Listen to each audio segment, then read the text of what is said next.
3 सप्ताह का बिहार का दौरा है।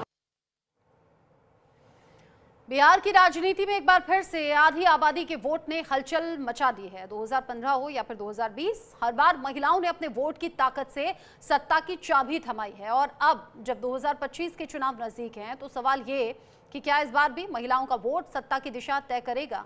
क्या महिला वोटर ही बनेंगी बिहार की अगली सरकार की निर्णायक शक्ति? बिहार में विधानसभा चुनाव नजदीक है और इस बार भी चुनावी रणभूमि में सबसे अहम किरदार निभाने को आधी आबादी तैयार है, महिला वोटर।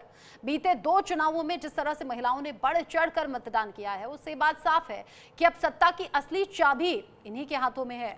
2015 में महिलाओं ने पुरुषों से 7.16% ज्यादा वोटिंग की थी। 2020 में देख लीजिए, ये बढ़त 5.01% तक रही।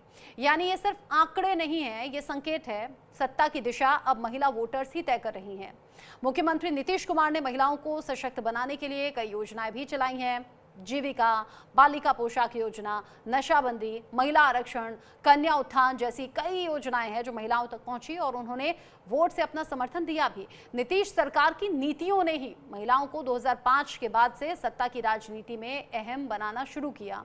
लेकिन इस बार मैदान में विपक्ष भी पूरी तैयारी के साथ है। महागठबंधन ने महिलाओं को साधने के लिए नई योजनाओं का ऐलान कर दिया है। तेजस्वी यादव ने माई बहन योजना के तहत महिलाओं को हर महीने 2500 रुपए देने का वादा कर दिया है।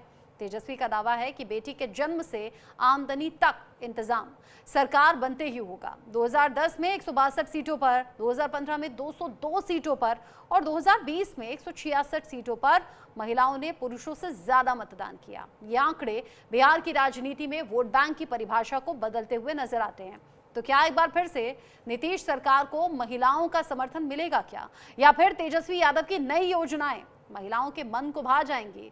जवाब मिलेगा चुनावी नतीजों में। लेकिन एक बात तय है कि इस बार भी सत्ता की राह महिला वोटर्स के दरवाजे से होकर गुजरेगी। ये महिलाएं यानी कि आधी आबादी तय करेंगी कि इस बार फिर से नीतीश सरकार पर भरोसा दिखाया जाता है या फिर विपक्ष को मौका मिलता है।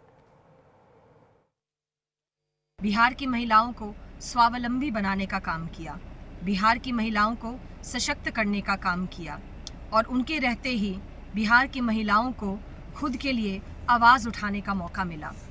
2005 के पहले जो सत्ता में थे, उनके शासनकाल को तो खुद उच्च न्यायालय ने जंगल राज्य की उपाधि दी थी। उनके राज्य में ना तो कोई बहन सुरक्षित थी और ना ही कोई बेटी। खुद को 4 दीवारी में कैद कर महिलाएं अबला का रूप धारण कर चुकी थी।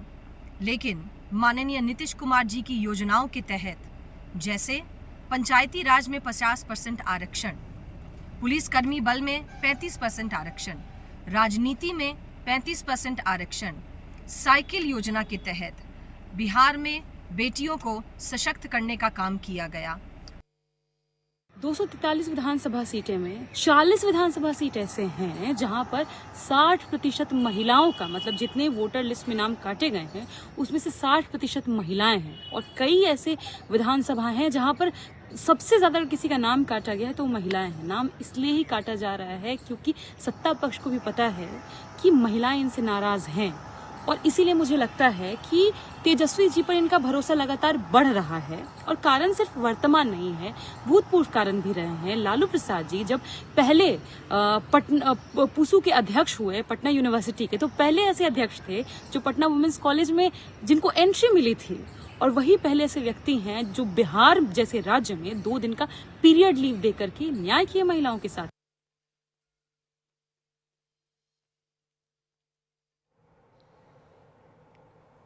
और अब बात तिरंगे की। देश एक बार